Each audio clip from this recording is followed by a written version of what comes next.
Hello! My name is Edgecat, and Severus Snape is definitely the most morally ambiguous character in all of Harry Potter.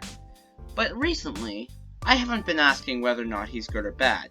No, I've been asking, did Snape make a Horcrux? Now the first question you might be asking is, could Snape make a Horcrux? And the answer is, yes. Snape was extremely skilled in the dark arts. When speaking to Harry, Sirius even said, Snape knew more curses when he arrived at school than half the kids in 7th year. Another part of making a Horcrux is that you have to kill someone, and Snape, being a Death Eater, probably had to kill a bunch of people. So Snape being really talented in the dark arts, plus his soul being ripped already, means that there's no doubt in my mind that he could make a Horcrux. Now the next question you might be asking is, would he? And again, I think, yes.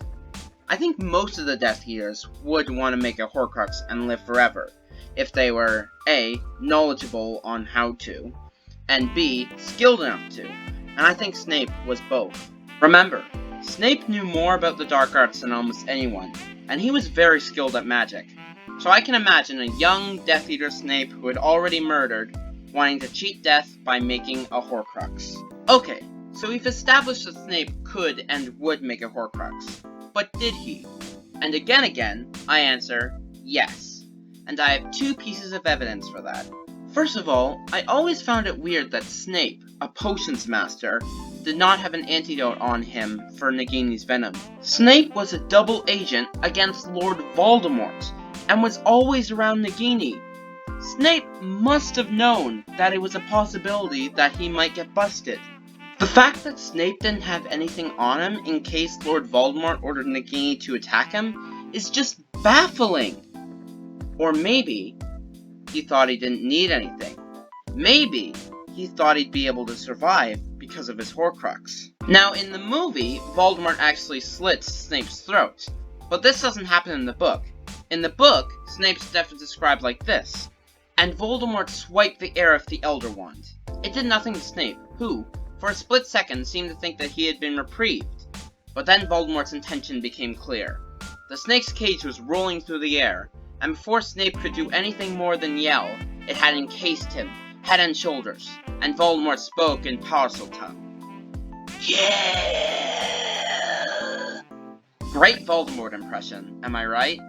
But anyway, it is never said in the book that Voldemort slit Snape's throat. The only cause of Snape's death was Nagini's venom. So I think that Snape would have carried an antidote on him had he not had a Horcrux and thought he could survive. Now my next piece of evidence is a little more skeptical than anything, but I still think it's interesting. When Snape was speaking to Dumbledore after Lily's death, he said, "Don't!" bellowed Snape. "Gone! Dead! Is this remorse, Severus? I wish I were dead." Now, I find that last line particularly interesting.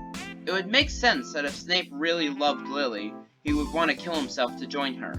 So why didn't he? Maybe because he thought he couldn't die. Maybe because he made a Horcrux? So yeah, Snape definitely made a Horcrux. But there are still two enormous questions. What did he make the Horcrux out of? And, if he did make a Horcrux, why did he die? I think I have the answer to both questions. First is the question as to what Snape made his Horcrux out of.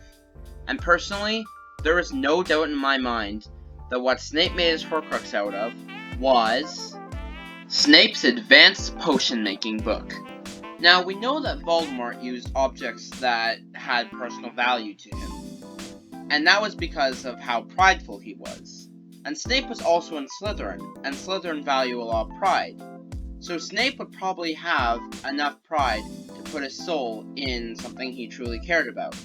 And what did he care about more than what he put all his recipes, all his spells, all his hard work at school into?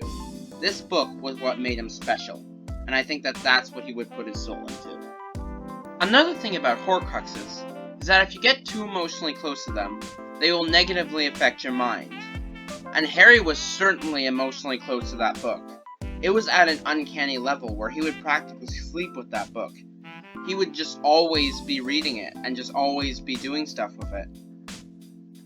And I've always wondered why Harry, after all he's been through, including several betrayals, just decided to randomly use spells which he didn't know the purpose of on random people, even killing Malfoy, almost. It's because the book was a Horcrux, and Harry's weird behavior was just the Horcrux affecting his mind. So if the book really was a Horcrux, why did Snape just have it in his cupboard? Well, I think that's similar to how Voldemort used the diary to open the Chamber of Secrets. I think that Snape wanted to use his Horcrux to pass on what he had learned, so that it wouldn't go away. Snape was a Slytherin, so he was very proud, and he wouldn't want all his work to just die with him. So that's why I think he left it in the potions cupboard, so that a new generation would be able to use his work. As for why Snape died, well, in Half-Blood Prince, Harry stored the potions book in the Room of Requirement, and during the Battle of Hogwarts, Crabbe set a fiend fire in the Room of Requirement that burned up pretty much everything. And we know it's powerful enough to destroy a Horcrux, because it destroyed the diadem. So I think that the Horcrux, the Half-Blood Prince potions book, burned up with everything else in the Room of Requirement, and that's why Snape died. And that is why I think Snape made a Horcrux. This video took a lot of work, so I would really appreciate it if you would subscribe, because I really enjoyed making this. Have a great day or night, and I'll see you next time.